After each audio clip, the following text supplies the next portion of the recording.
वहां पर मौजूद लोगों की आंखों में आंसू आ गए। उन्होंने बताया कि शहजाद डोगर हमें कहते थे कि आप लोग कुत्ते हो और हम लोग आपको हड्डी डालते हैं। आप देख सकते हैं कि शहजाद डोगर बुरी तरह एक्सपोज हो चुका है। बंद करो ये मेरा बंद करो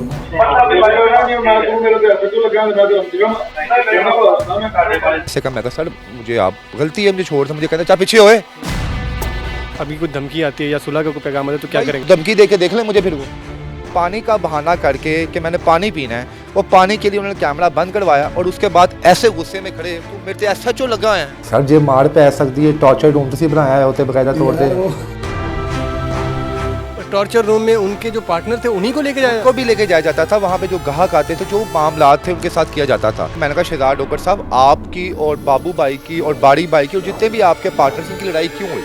कहते जनाब इन्होंने मेरा करोड़ों का फ्रॉड किया। मैं कहा क्या फ्रॉड किया बताएं मुझे, आज आप खुल के बताएं, आप मेरा पूरा प्रोग्राम सुन लें। उन्होंने वो बात को आएँ बाएँ शाएँ करते रहे और फ्रॉड का कुछ बताया ही नहीं। अस्सलाम वालेकुम, आप देख रहे हैं दस्तक टीवी, मैं हूं अमरेज़ हैदर। नाज़रीन, शहजाद डोगर जिसके पास गाड़ी होगी पाकिस्तान में वो हो ही नहीं सकता कि शहजाद डोगर को ना जानता हो। और शहजाद डोगर के कारनामे आजकल आप सोशल मीडिया पे देखते ही होंगे कि किस तरह जो है वो आजकल सोशल मीडिया की जो है वो जीनत बने हुए हैं और लोगों को जो है वो गालम गलोच कर रहे हैं। आजकल उनकी एक कंट्रोवर्सी जो है वो बड़ी वायरल है कि उनके पार्टनर जो है वो उनको छोड़ कर चले गए, उनके साथ धोखा हुआ है, उनके साथ फ्रॉड हुआ है। लेकिन शहजाद डोगर साहब को जो है ये इर्तिज़ा भट्ट साहब जो है अपने प्रोग्राम में बुलाते हैं और उनसे जब सख्त सवाल करते हैं तो आगे से शहजाद डोगर साहब जो है वो गुस्सा कर जाते हैं और कहते हैं कि ये कैमरा बंद कर, और कैमरा बंद करवा दिया जाता है। और वो शहजाद डोगर जो कहता है मैं गालियाँ नहीं देता और वो बाहर आके जो है वो गालम गलोच करता है। ये तमाम तर मामला क्या है, आइए भट्ट साहब से जानते हैं। अस्सलाम वालेकुम भट्ट साहब। वालेकुम सलाम। भट्ट साहब, ये क्या मामला था? शहजाद डोगर इतना गुस्सा कर गए कि जो कहते हैं मैं गालियाँ नहीं देता, वो गालियाँ। शहजाद डोगर साहब देखें, हम उन्हें सोशल मीडिया की हद तक जानते थे और सोशल मीडिया एक ऐसा प्लेटफॉर्म है जहाँ पे अगर आपने किसी को फरिश्ता दिखाना है ना तो आपको लगेगा कि वो बंदा फरिश्ता ही है, और अगर किसी को आपने शैतान दिखाना है तो ऐसा लगेगा वो शख्स शैतान ही है। लेकिन रियल में जब आप उनसे मुलाकात करते हैं तो तब आपको असलियत का अंदाज़ा होता है कि शख्स किस किरदार का मालिक है। शहजाद डोगर साहब मेरे पास आते हैं, ठीक है, मैंने उनसे हस्बे रवायत उनकी तारीफ़ नहीं की, ठीक है, उनकी टीसी नहीं की, आम लफ्ज़ों में आप ये कह लें। उनको शायद ये था कि मैं बहुत बड़ी कोई सेलिब्रिटी हूँ, पाकिस्तान का स्टार हूँ, कोई हर एंकर मेरे साथ प्यार मोहब्बत से बात करेगा, मेरी जे कार करेगा और मेरे हक़ में सवाल करेगा। देखिए हमने बीइंग जर्नलिस्ट, बीइंग यूट्यूबर या बीइंग इन्फ्लुएंसर, आप कुछ भी समझ सकते हैं, हमने वो सवालात पूछे जो बुनियादी तौर पर हमें पूछने बनते थे। शहजाद डोगर, आप जब फेसबुक ओपन करते हैं तो आपको शहजाद डोगर साहब की वीडियोस नज़र आती हैं, मुख्तलिफ लोगों ने शेयर की होती हैं। तो कुछ सवालात थे जो मैंने इनकी मुखालिफ पार्टी से पूछे, वो लोग जो इनके साथ 8-10 साल से काम कर रहे थे। मैंने कहा शहजाद डोगर साहब क्या आपने कुछ टॉर्चर सेल बनाया हुआ अपने पास? तो उन्होंने अपना मुंह नीचे कर लिया, कहता ये तो नहीं है, झूठ है। मैंने कहा जनाब आपके साथ काम करने वाले आपके दोस्तों ने बताया, कलमा पढ़ के बताया कि आप लोगों ने टॉर्चर सेल बनाया हुआ है और बाकायदा तौर पे ये सीन वहाँ पे है कि जो भी वहाँ पर एजेंट मौजूद है, जो भी कमीशन डीलर मौजूद है, उसकी ये जिम्मेदारी है कि रात को आपने 5 वीडियो शहजाद डोगर की शेयर करके जानी है। अगर आप नहीं शेयर करोगे तो एक शख्स जो मोटा ताज़ा सा है, बदमाश टाइप, जो उन्होंने गार्ड रखे हुए हैं, वो आपके पीछे आएंगे, डंडा पकड़ा होगा, आपका मोबाइल देखेंगे, अगर आपने शेयरिंग नहीं की तो आपको टॉर्चर रूम में ले जाया जाएगा। मैं कहा ये टॉर्चर रूम में उनके जो पार्टनर थे उन्हीं को लेके जाया? को भी लेके जाया जाता था। वहाँ पे जो ग्राहक आते थे, जो मामला थे उनके साथ किया जाता था।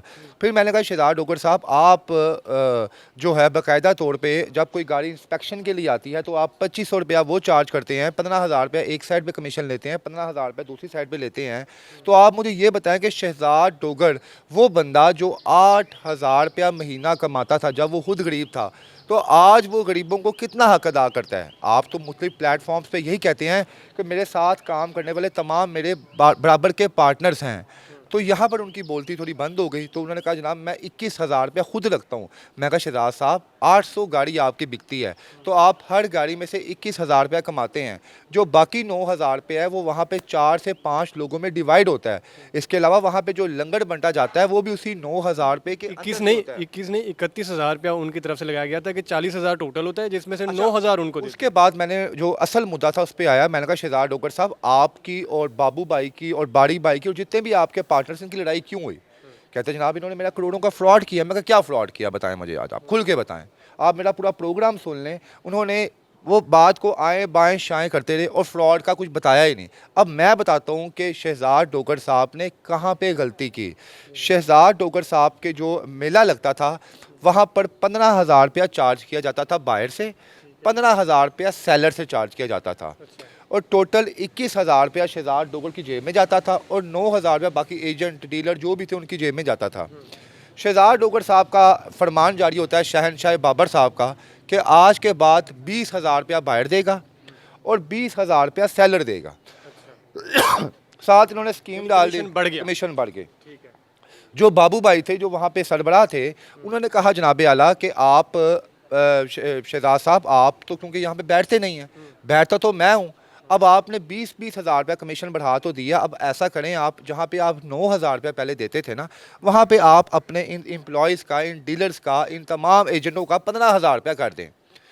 शहजाद साहब की बारगेनिंग चली, मैंने पूरे मैसेजेस देखे, वो ऑडियो नोट सुना, आखिरकार 12,000 रुपये पे लॉक कर दिया गया। बाबू भाई ने ऐलान कर दिया तमाम लोगों को कि आइंदा के बाद अब आपको कमीशन 12,000 रुपया मिलेगी, आप खुल के गाड़ी बेचो। जज्बा आया, मोटिवेशन आई। होता क्या है, मामला ख़राब क्या होता है, जब कमीशन देने की बारी आई है तो शहजाद डोगर साहब का मैसेज आ जाता है कि इनको 9,000 रुपये ही देना है।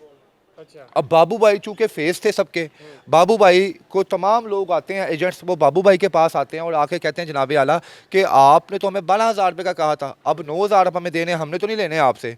वो आहिस्ता आहिस्ता लड़ाई होना शुरू हो जाती है और 9,000 से 12,000 से बात वापस 9,000 रुपये आई थी। ये वो सवालात थे जो हमने शहजाद डोगर साहब से पूछे। उसके बाद उन्होंने पानी का बहाना करके कि मैंने पानी पीना है, वो पानी के लिए उन्होंने कैमरा बंद करवाया और उसके बाद ऐसे गुस्से में खड़े, तू मेरे से ऐसा क्यों लगा है, तू मेरी क्लास लेना पे हैं। मैं कहा डोगर साहब मैंने क्या गलत किया आपके साथ बताएं, मैंने सवालात पूछे हैं जो मेरा हक था। उसके बाद वो वहाँ से में तो वो बकायदा ये भी कह रहा है कि आप रिहान तारिक बन रहे थे वहाँ पे। वो उसके बाद वो बाहर आया हमारे कॉरिडोर में, वहाँ पे उसने गालियाँ निकालियाँ माँ बहन की। ठीक है, असूली तौर पे अगर ये प्लेटफॉर्म ना होता और मैं मीडिया पर्सन ना होता तो मैं भी गाली का जवाब गाली से ही देता, लेकिन हम लोग क्योंकि हमारे एथिक्स है कि हमने किसी से कोई बात नहीं करनी। नीचे आए, मैं पास गया हूँ, मैं कहा शहजाद साहब अगर आपके दिल में कोई रंजिश है, दुख है, तो मैं आपका इंटरव्यू ये पब्लिश ही नहीं करूँगा, इसको मैं रोक देता हूँ। तो इन्होंने फिर बदतमीजी की, और तू बड़ा रिहान तारिक, तू 200 की शर्ट पाई हुई है, तू समझ दे क्यों अपने आप नो उसे मेहमान को जलील कर दे। मैंने ऐसे कहा, मैं कहा सर मुझे आप गलती है, मुझे छोड़ दे, मुझे कहते चाहे पीछे होए। ये वो तमाम चीज़ें हैं जो वहाँ पे उस वक्त मुझे फेस की गई। देखें बात यह है कि अगर हम इनका ये चेहरा लोगों को नहीं दिखाएंगे तो लोग समझेंगे शहजाद डोगर साहब बड़े ही इनोसेंट बंदे हैं, बड़े ही ये लोगों का दर्द दिल लगते हैं। मैं कहा शहजाद साहब आप तो कहते थे जब मुझे चींटियाँ नजर आती थी साइकिल के ऊपर तो मैं साइकिल अपने कंधों पे उठा लेता था। ये बड़ा वायरल हुआ था कि चींटियों का भी अब आप लेवल पे घूमते हैं तो अब आपने कहा माइक्रोस्कोप लगाई हुई, आपको चींटियाँ नजर नहीं आती। तो बस यही वो चीज़ें थी, उनको लग रहा था कि शायद मैं जो हूँ बाकायदा उनका पोस्टमार्टम करने के लिए यहाँ बैठा हूँ, तो यहाँ से वो बदतमीजी करते करते आहिस्ता आहिस्ता उनका ब्लड प्रेशर हाई हुआ, गालियाँ निकालते निकालते यहाँ से चले गए।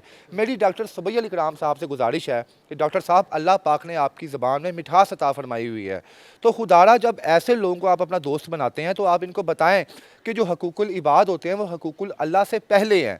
हम लोग उम्मत मोहम्मदी से जो हमारा ताल्लुक़ है, तो आप इन्हें बताएं कि आप सरकार का फरमान मुबारक है, अपनी उम्मत को छोड़ो, आप दूसरी उम्मत के लोगों से भी प्यार मोहब्बत से बात करो ताकि उन्हें पता चले कि ये मोहम्मद की उम्मत का शख्स आ रहा है। आपने सुन्नत रसूल तो सजाई हुई है, लेकिन अफसोस अफसोस अफसोस सत अफसोस की बात है कि आपकी ज़बान में 1% भी मिठास नहीं है। आप अगर प्यार मोहब्बत से हमसे बात करते तो शायद मामला यहीं पर सुलझ जाता और ये तमाम चीज़ें सोशल मीडिया पर ना आती। लेकिन अफसोस कि आपके अंदर वो एटीट्यूड था, वो ईगो थी, जिसकी वजह से आज आप इस नहज पर पहुंच चुके हैं। अल्लाह देकर भी आजमाता है और अल्लाह लेकर भी आजमाता है।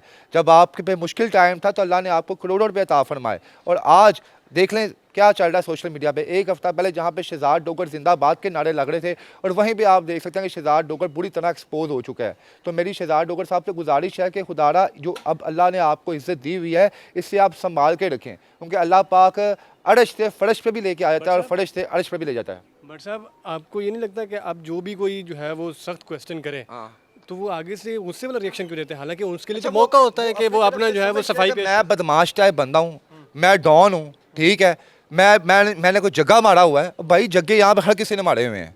जो बंदा अपने बच्चों के लिए रिज़्क़ हलाल कमाता है ना वो जगह ही है, ठीक है ना। जगह ये नहीं है कि आप बड़ी सी गाड़ी में आओ, आप अपना पिंडा आपने ऐसा रखा हुआ है, मुझे आपने दाढ़ी रखी हुई है, ये नहीं है।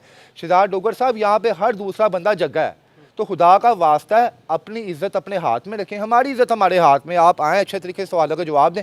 मैंने कोई सवाल गलत पूछे, आप कहते यार आप सही नहीं पूछ रहे, आप ये नहीं कर रहे, आप वो नहीं कर रहे। भाई ये कहानी जो हमने आपके सामने रखी है। जब्बार साहब, अब आखिरी सवाल ये है कि अगर आपको अभी कोई धमकी आती है या सुलह का कोई पैगाम आता है तो क्या करेंगे? मैंने किया क्या है? धमकी या सुलह मेरी तरफ से लड़ाई थोड़ी है। आपने उनकी जो वीडियो अपलोड की है जिसमें वो उनको लग रहा है कि वो जो है भाई मैंने गालियां दे रहे हैं। अच्छा आप मेरी जगह पे तो आप क्या करते? चलें आप बताएं ना। यही करता है। आप बारिश पहले तो मैं साहब के कोशिश पास कर रहा गए, आपका भी इंटरव्यू इस टाइम सोशल मीडिया पे सर्कुलेट कर रहा है, तो आपने शहजाद डोगर से क्या सवाल पूछने थे? आपने ये पूछना था शहजाद डोगर साहब माशाल्लाह सूट आपने अच्छा पहना हुआ ये है, भी माशाल्लाह गाड़ी आपकी बड़ी अच्छी है, टायर आपने नए डलवाए हैं, तो नहीं पूछना था। ऑफ कोर्स हमने ये सवाल पूछने थे ना। तो मैं सुलह या लड़ाई क्यों करूँ? मेरी तो उनसे कोई लड़ाई है ही नहीं। धमकियां आ रही मेरे लिए मोस्ट वेलकम। धमकी वो क्यों देंगे? उनको पता कि CCD एक्टिव है, धमकी दे के देख लें मुझे। फिर वो हैं? अगर आती है तो फिर क्या? तो आएंगे तो मैं मास्टर चट्टा साहब को उनकी चैट दिखा दूंगा, फिर चट्टा साहब जाने, CCD का इदारा जाने, और जो है शहजाद डोगर जाने। जी बिल्कुल नाज़रीन, ये है असली चेहरा सोशल मीडिया स्टार्स का, जो आप जो है सोशल मीडिया पे देखते हैं। आपको लगता है ये बहुत मासूम है, लेकिन ये असली चेहरा है उनका। इस वजह से आप क्या राय रखते हैं? कमेंट बॉक्स में।